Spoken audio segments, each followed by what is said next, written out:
Hi, I'm Marie Plutt from aspirationsresume.com, here to give you your daily resume tip. So today I would like to share with you my strategies for developing career highlight sections. Now, what a career highlight section essentially is just a brief listing of your top career highlights, the most important achievements or scopes throughout your history, and just either a quick list or bullet points that follows your opening summary.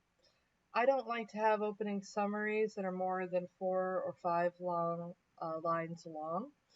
You can easily bore a reader if you have really long paragraphs. You can also bore a reader with very long lists. So this is about as long, this section here where it says key offerings slash remarkable outcomes. This is about as long as a list as I would ever want to make.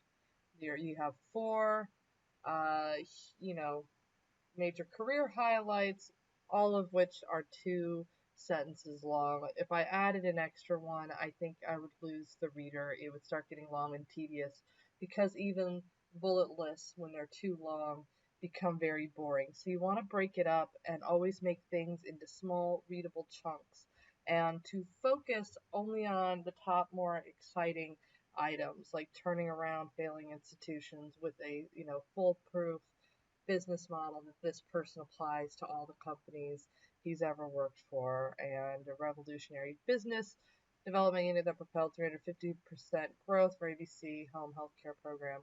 And there's a lot more here.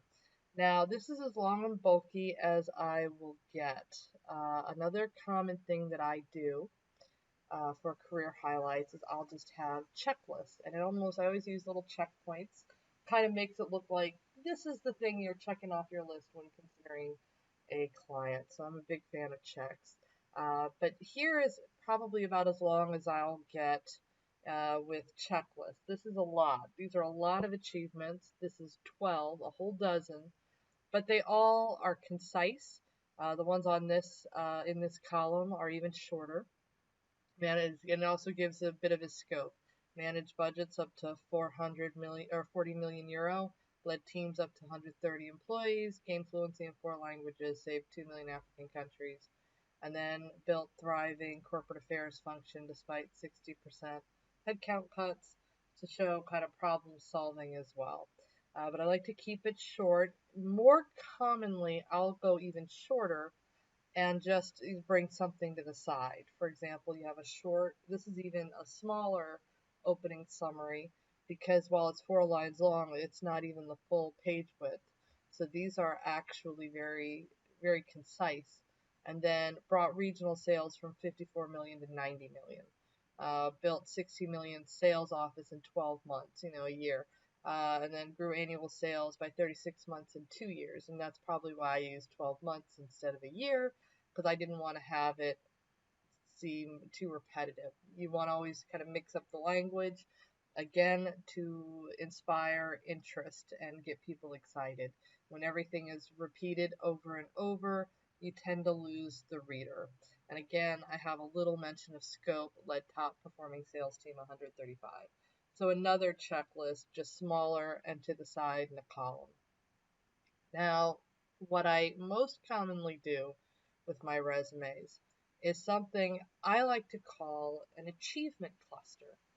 And this is a property manager. Let me zoom in here.